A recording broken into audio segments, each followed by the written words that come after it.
Afternoon. I am Gio Salu, your student teacher.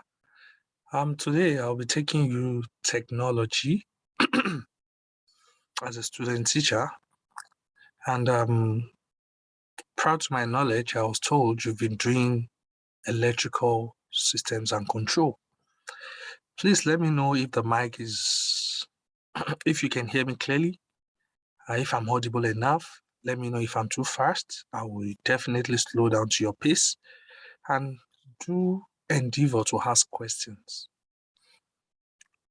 Like I said, you've learned electrical systems and control. What are the electrical systems and control that you've learned? Who can tell me? If you know it, quickly type, just type in, and I will read out your answer. Okay, very good. Answers are coming in. Switches, very good. I can see your hand there. Lebohang Tabang. Oh, nice. Diodes and light emitting diodes. That's very good. Transistors, very good. And we also have sensors. Very good. What is the function of a light emitting diode? If you know it, you can quickly type in. I'll be reading your response one after the other. Oh, Tepiso, nice. Very good one. Says light emitting diode helps to indicate if the switch is on, if a device is on a standby mode. Yeah, example of those ones are the one we see on the side of the TV there, on our laptop, our remotes, and so on and so forth. Who can draw for me the symbol of a diode and light emitting diode? If you know it, you can quickly draw, take a picture and post it. But today we are going to be looking at one of the electrical systems and control. But before then, I'll be sharing my screen with you. Let's take a look at this quickly. Very good. This is a very short electric circuit board. It has some electrical control system. This is the diode. This is a resistor. Let's take a look at this. What do you think this is? Anybody? It's one with my arrow. Okay, no one. This thing here is called a capacitor. And that's the next electrical system and control that we are going to be looking at. Capacitor. What is a capacitor? What are the types of capacitors that we have? What is the function of a capacitor? And how is a capacitor made? What is capacitor made of? These are the things we are going to be looking at. And lastly, what are the kind of gadgets at home that uses a capacitor?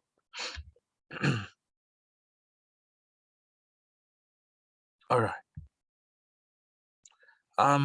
Like I said, first and foremost, we need to look at a capacitor like a tank.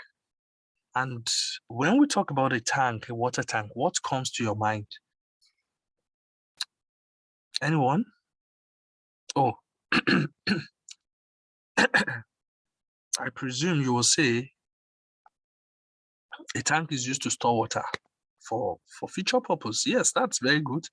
It's a temporary store for water, so that you can use it over a period of time. Very good. Now, if that is the case, what is a capacity used for then? If a water tank is used to store water, then the capacitor will be used to store what? It will be used to store energy. Very good. A capacitor would definitely, if a tank is used to store water, definitely a capacitor is used to store energy. And what kind of energy will it store? A capacitor, let's look at this standard definition here.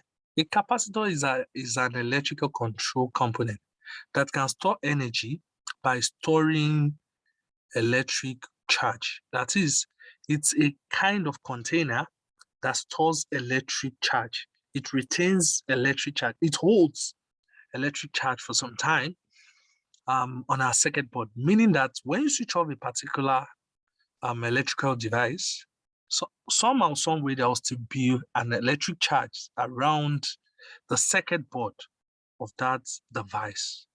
And in this case, the electrical system and control device that does this on a circuit board is what we call a capacitor. The amount of charge on a capacitor, or the amount of charge a capacitor stores, is called capacitance. And this capacitance is measured in farads, which is represented by F and or microfarads with that sign there, microfarad. Capacitor is an electrical control component that can store energy by storing electrical charge. The amount of charge a capacitor stores, that is, it keeps, is called a capacitance, and it is measured in farads. Let's not forget, this definition is very simple and precise. Let's take a look at how the capacitor looks like in general, because there are different colors and different types of capacitors. You can see the image that I've got here. Different sizes, depends on the kind of circuit board you're dealing with. Take a look at this one with the energy of 124 joule and 100 volts. This one is here 2.5 microfarad, and so on and so forth. You can take a look at that. So having looked at this, all these capacitors that I have here, I can easily say capacitors are of different types. Mainly, we have two types of capacitors. We have how many? Two types, and they are categorized by the kind of terminals that they have. But I'm going to be moving to the next slide. Please, if there is any question, let me know. So let's take a look at the types of capacitor. Types of capacitor. The first one is called a polarized capacitor.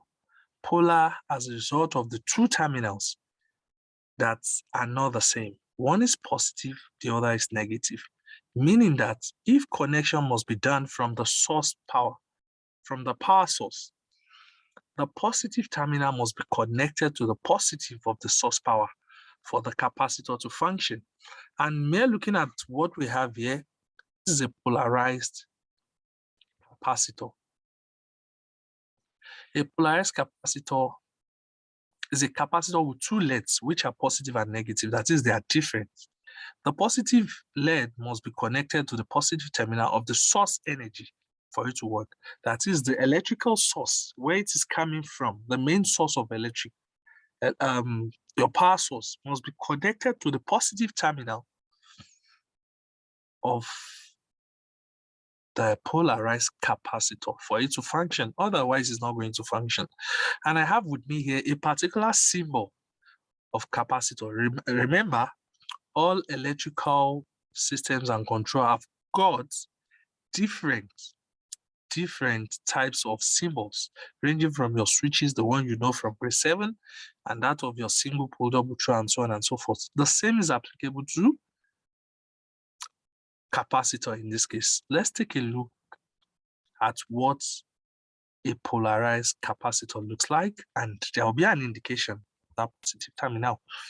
This is a 10 microfarad capacitor, and you can see the positive terminal here, which means this place must be connected to the positive terminal, the source, electrical source, for it to function. So you have a curved edge here, and of course it differentiates the positive and the negative terminal. So for this kind of capacitor to function on a circuit or in a circuit, it has to be connected in accordance to the terminal, positive to positive, for it to function very well. So if the first type of capacitor that we have is called polarized capacitor, who can try to tell us what the second type of capacitor would be? Anyone? If you know it, opposite of polarized. Unpolarized. Oh, nice. Good idea. Another person? Okay, non-polarized. Very good. So the second type we are going to be looking at is called a non-polarized capacitor. It has two leads like the polarized one, which are not different, meaning that there is no positive and negative. They are the same terminal. And it means that connection doesn't matter. If you connect to any terminal, the non-polarized or the unpolarized capacitor will function very well. And let's take a look at how it looks as compared to the polarized capacitor. This is the symbol. You can see the terminal is not indicating either positive or negative. We have got 0.1 nanofarads, there, microfarads there. It's a mistake there. It's microfarad, sorry. And when you're connecting this kind of capacitor to the source energy, to the electrical source energy, you don't need to identify positive or negative. Automatically, it works like that. So this is how a non-polarized capacitor looks like. You can see the symbol there, NP, meaning non-polarized. Of course, it comes in different colors, like the first picture that I showed you. And I'm sorry, you've got 47 microfarad there and 50 volts. So that's about the types of capacitors we have. Any question? So far so good. Who can define a capacitor for us? Don't forget, you should say a capacitor like a water tank. As the water tank keeps water, you use it to store water temporarily. The same thing that a capacitor does. It keeps electrical charge. It keeps what? Electrical charge. And the amount of electrical charge stored in it is what we call the capacitance. And this is measured in farads, represented with letter F. Don't forget, there are two types. Polarized one, that is different terminals indicating positive and negative, and connection goes in through the positive. Then we've got the non-polarized, which has terminals that are the same. They are not different. Connection doesn't matter, and it's going to work fine. Now, I haven't talked about this. Can we check what makes up a capacitor? What does the capacitor? What are the content? What makes up a capacitor? What makes up a capacitor? Well, a capacitor consists of two metal plates, and between it, you've got an insulator to keep the distance. And that insulator is what we call dielectric. Dielectric. Let's take a look. Capacitor is made up of two conductors, which are separated by an insulator known as dielectric. This is what made up every single capacitor, regardless of size, the amount of capacitance, the amount of electrical charge they can store at every particular point in time. It comprises of two conductors. That is, those two conductors are metal plates, one at the top, one down here, and in between, there must be an insulator. It's not a conductor, a non-conductor material to keep that distance so that the electric current can flow. So it's known as dielectric. Let's take a look at this, what we are trying to say. You can see metal plates on the right and on the left, in pinkish or brownish color. And in between, this material is non-conductor.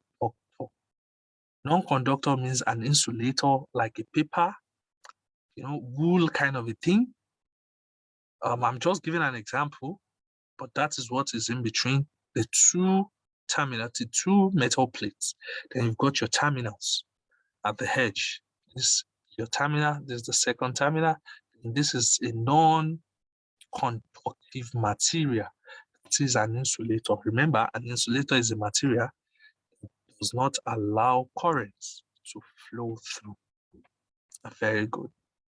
Now, having talked about this, having talked about all this aspect of capacitor, I think we've come to the end of what a capacitor is and how it works and what it does and what makes up a capacitor, the types. So if you've got any question, you can ask. I'll be waiting for your question before I ask mine, because the possibilities of us drawing an electrical circuit that has a capacitor is very high. Okay, who can define for us a capacitor? And how many do we have? Name them. The capacitance of a capacitor is measured in watts. We shall be coming to the end of our class. I hope we meet next time. Thank you for your time. And you do have homework, which I'll be displaying for you. It's in your Technology Today textbook, 145, and namely tax 7.8. In our next class, we are going to be moving to the next module. But prior to that, the next topic, which is called transistors.